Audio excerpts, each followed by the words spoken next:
ചാലക്കുടി വ്യാജ ലഹരിമരുന്ന് കേസിലെ മുഖ്യപ്രതി എം.എൻ. നാരായണദാസ് ബംഗളൂരുവിൽ പിടിയിൽ. ബാംഗ്ലൂരിലെ അമ്രഹള്ളിയിൽ ഒളിവിൽ കഴിഞ്ഞിരുന്ന പ്രതിയെ നാളെ തൃശൂരിലെത്തിക്കും. പ്രതിയെ ചോദ്യം ചെയ്യുന്നതിലൂടെ കേസിലെ നിർണായക വിവരങ്ങൾ ലഭിക്കുമെന്നും ഇപ്പോൾ കൂടുതൽ കാര്യങ്ങൾ വെളിപ്പെടുത്താനാവില്ലെന്നും അന്വേഷണ ഉദ്യോഗസ്ഥൻ വി.കെ. രാജു ന്യൂസ് മലയാളത്തോട് പറഞ്ഞു.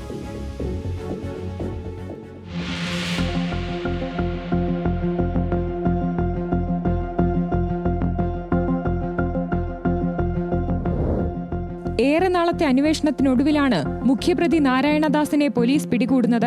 ഷീല സണ്ണിയെ ലഹരിമരുന്ന് കേസിൽപ്പെടുത്തി ജയിലിലടച്ച കേസിൽ ലോക്കൽ പോലീസ്, ക്രൈംബ്രാഞ്ച്, എക്സൈസ് എന്നിവർ അന്വേഷിച്ചിട്ടും നാരായണദാസിനെ കസ്റ്റഡിയിലെടുക്കാനോ തെളിവ് കണ്ടെത്താനോ സാധിച്ചിരുന്നില്ല. ഹൈക്കോടതിയും സുപ്രീം കോടതിയും ജാമ്യം നിഷേധിച്ചതോടെ ദീർഘനാളുകളായി ഒളിവിലായിരുന്ന പ്രതിയെ ബാംഗ്ലൂരിലെ അമർഹള്ളിയിലെ ഒളിസങ്കേതത്തിൽ നിന്നാണ് പ്രത്യേക അന്വേഷണ സംഘം കസ്റ്റഡിയിലെടുത്തത്. 2 വർഷത്തിലേറെയായി അന്വേഷണം പൂർത്തിയാവാതിരുന്ന കേസിൽ ഹൈക്കോടതി ഉത്തരവ് പ്രകാരമാണ് സംസ്ഥാന സർക്കാർ പ്രത്യേക അന്വേഷണ സംഘത്തെ നിയോഗിച്ചത്. Kodungallur DYSP VK. രാജുവിന്റെ നേതൃത്വത്തിലുള്ള സംഘം നാരായണദാസ് ഒളിവിൽ കഴിയുന്നത് ബാംഗ്ലൂരിലാണെന്ന് കണ്ടെത്തി ഒരു വട്ടം ബാംഗ്ലൂരിലെത്തി തെരച്ചിൽ നടത്തിയെങ്കിലും ഇയാളെ കണ്ടെത്താനായിരുന്നില്ല. തുടർന്ന് 2ാം ഘട്ട അന്വേഷണത്തിന്റെ ഭാഗമായി കഴിഞ്ഞ ദിവസം വീണ്ടും ബാംഗ്ലൂരിലെത്തിയ SIT സംഘം ഇന്ന് പുലർച്ചെയാണ് നാരായണദാസിനെ കസ്റ്റഡിയിലെടുക്കുന്നത്. ഈ നാരായണദാസൻ പറയുന്ന വ്യക്തിനെ എനിക്കറിയില്ല. നാരായണദാസിനെ ഞാൻ കണ്ടിട്ടുമില്ല. അപ്പൊ ഈ അറിയാതെ ഒരു വ്യക്തി ആർക്ക് വേണ്ടി ഇത് ചെയ്തെന്ന് അറിയില്ലല്ലോ. അപ്പൊ അതിലെനിക്ക് സന്തോഷമുണ്ട്. ഇത്ര ദിവസമായിട്ട് ഒരു വിവരം, കേസിനെ കുറിച്ച് ഒരു വിവരം ഉണ്ടായില്ല. എല്ലാവരും എന്നോട് ചോദിക്കായിരുന്നു. അപ്പൊ ഇത് പിടിച്ചതിൽ സന്തോഷമുണ്ട്.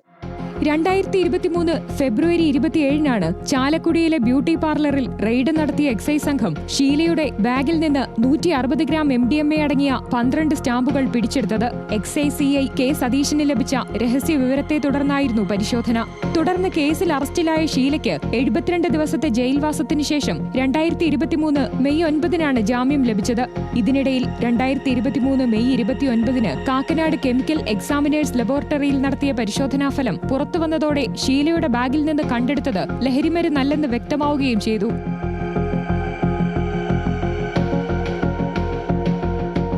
നിരപരാധിയായ ഷീലയെ കേസിൽപ്പെടുത്തിയ എക്സൈസ് നടപടി വിവാദമായതോടെ CI കെ സതീശനെ സർവീസിൽ നിന്ന് സസ്പെൻഡ് ചെയ്തു. തുടർന്ന് കേസ് അന്വേഷണം ഏറ്റെടുത്ത excise assistant commissioner TM Maju നടത്തിയ അന്വേഷണത്തിലാണ് കേസിൽ മുഖ്യപ്രതി നാരായണദാസിന്റെ പങ്ക് കണ്ടെത്തിയത്.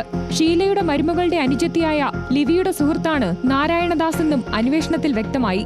എന്നാൽ ഇതിനു പിന്നാലെ നാരായണദാസ് ഉദ്യോഗസ്ഥർക്കെതിരെ ഹൈക്കോടതിയിൽ പരാതിപ്പെടുകയും കോടതികൾ ജാമ്യം നിഷേധിച്ചതോടെ ഒളിവിൽ പോവുകയുമായിരുന്നു. ന്യൂസ് മലയാളം, തൃശൂർ.